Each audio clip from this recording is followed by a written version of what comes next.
Hello divine souls, आप कैसे हो। सॉरी मैं कई दिन वीडियो नहीं बना सकी। कई बार काम ही इतना हो जाता है, कहीं जाना पड़ता है तो सुबह से शाम हो जाती है, थकावट हो जाती है उम्र के हिसाब से। तो अब मैं बताना चाहती हूँ कि जैसे मतलब फुल मून की जो एनर्जी होती है ना, मोनोलॉजी की, वो क्या होती है। तो जब न्यू मून होता है तो हमें न्यू मून के स्टार्ट में जो भी अपनी विश होती है उसके बारे में सोचना शुरू कर देना है। मस्या के बाद मतलब न्यू मून 1-2 दिन जब होता है तो उसमें सोचना शुरू कर देना है कि हमें ज़िंदगी में क्या चाहिए। उसके बाद आस्ते आस्ते आस्ते आस्ते उस पर वर्क करना चाहिए। कोई काम है, सेहत के बारे में, बिजनेस के बारे में, स्पिरिचुअल यात्रा के बारे में, कोई भी है, हर की इच्छाएं अलग अलग होती है। तो उसके बाद आगे जाकर उस पर एक्शन लेना है, क्योंकि पहले तो हमारी सोच से ही सिद्धि होती है, एक्शन से ही रिएक्शन होता है। तो आस्ते आस्ते आस्ते आस्ते फुल मून जाते जाते हमने उस पर वर्क करना है, उस चीज़ पर एक्शन लेना है, पूरा ध्यान 100% उस पर रखना है। जब हम ऐसा करेंगे तो फुल मून तक जाते जाते यूनिवर्स हमारी वो विश पूरी कर देंगे। अगर नहीं पूरी होती तो आप 15 दिन के लिए चुप हो जाओ, जब दोबारा न्यू मून आएगा तब अपनी विश को स्टार्ट कर सकते हो। क्योंकि जब अंधेरा होता है, कृष्ण पक्ष होता है, तब आपने इन चीज़ों को नहीं करना है, थोड़ी नेगेटिव एनर्जी होती है। तो जब फिर पॉजिटिव मस्या आती है फिर आप दोबारा उस विश को शुरू कर सकते हो, क्योंकि संकल्प से ही सिद्धि होती है। पहले हमारे जो कोई भी काम हमने करना होता है, हमारे विचारों में आता है, हमारे सूक्ष्म शरीर में आता है, सबकॉन्शियस माइंड में आता है। तो आस्ते आस्ते हम उस पर वर्क करते हैं, तब आगे चलते चलते वो हमारी इच्छा यूनिवर्स पूरी कर देते हैं। बस हमने उस पर 100% कंसंट्रेट करना है। अगर 100% हम उस पर ध्यान देंगे, कोई भी हमारी विश है जायज़ होनी चाहिए, जेन्युइन होनी चाहिए, यूनिवर्स तभी पूरे करेंगे।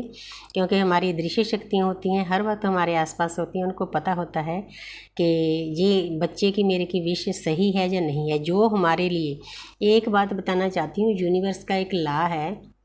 हम कई बार सोचते हैं कि हमारा ये काम क्यों नहीं हो रहा। यूनिवर्स हमारे लिए वो चीज़ें देती है जो हमारे लिए सही है, जो हम चाहते हैं वो नहीं देती, क्योंकि हम उनके बच्चे हैं। यूनिवर्स हमें दर्द नहीं देना चाहती। हमारी जो कॉस्मिक एनर्जी है, दृश्य शक्तियाँ हैं, वो हम उनके बच्चे हैं, हमको कभी भी पेन नहीं देते, पेन में नहीं देखना चाहते। इसीलिए हमें जो वो चीज़ें दी जाती है जो हमारी लाइफ के लिए अच्छी हैं। इसीलिए आपको पहले यूनिवर्स को सरेंडर करना होता है 100%। वे ठीक है यूनिवर्स, मैं आपका बच्चा हूँ, आपकी गोद में बैठा हूँ, आप जो करोगे वही मुझे मंजूर होगा।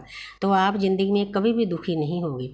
बहुत बड़ा दुख कष्ट आ जाए, रिश्तों का, पैसे का, कुछ भी है, शरीर का, वो सब आप काट लोगे, क्योंकि आपकी यूनिवर्स हेल्प करेगी। मेरा अपना एक्सपीरियंस है।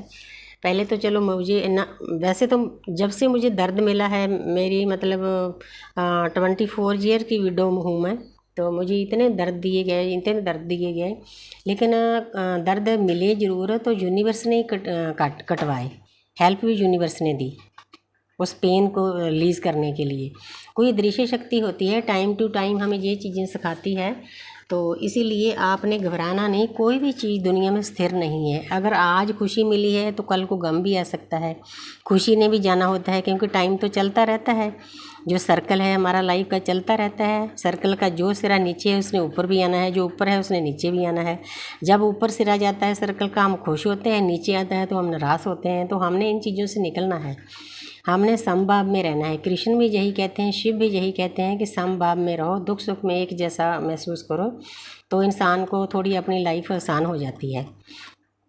तो इसीलिए मतलब थोड़ा सा मैं आपको गाइड करना चाहती थी कि जब न्यू मून होता है अपनी विश को शुरू करें, एक्शन लें, काम करें। फुल मून तक आपकी वो विश ज़रूर पूरी होगी, क्योंकि जिस एनर्जी में हम न्यू मून में होते हैं, फुल मून तक जाते जाते वही एनर्जी हमारा साथ देती है। हमने कभी भी नेगेटिव नहीं सोचना है, क्योंकि हमारे जो विचार हैं ब्रह्मांड में जाते हैं। इसीलिए सभी देवी देवता, सभी गुरुजन यही कहते हैं कि बच्चों कभी भी गलत मत सोचो, सही सोचो तो सही पाओगे। क्योंकि जैसे बॉल हम दीवार पर मारते हैं, विचारों का खेल भी यही है। बॉल हमारे ऊपर आती है, जो विचार हम ब्रह्मांड में भेजते हैं वहीं से वापस आते हैं। जो परमपिता परमात्मा की हस्ती है, बहुत काइंड है, बहुत दयालु है, बहुत लविंग है, उसको कुछ नहीं पता, इतने भूले हैं हमारे जो ब्रह्मांड की ऊर्जा है। जो हम ऊपर भेजेंगे वही हमें वापस आएगा। इसलिए कभी भी कोई बैड एनर्जी अपने लिए, किसी के लिए नहीं भेजना। अगर हम किसी के बारे में बुरा सोचते भी हैं ना, वो भी ऊपर पहुँचता है, वही हमें वापस मिलता है। तो इसीलिए हमें इन बातों का ख्याल रखना है। मुझे उम्मीद है कि मेरी छोटी सी गाइडेंस आप सभी को पसंद आएगी। लेकिन आज मैं बहुत पेन में हूँ। पेन का कारण है हमारी फैमिली से एक बच्चा चला गया है। उसकी 35 साल की उम्र थी, कैंसर था, अमेरिका में था। तो बहुत दर्द है। मैं आप सभी को बेनती करती हूँ कि उस आत्मा को आशीर्वाद दें कि जहाँ भी कहीं गई हूँ शांत हो, आगे रास्ता मिले। छोटी सी बच्ची है उसके पास, जो परिवार को पीछे छोड़ कर गया है। उनका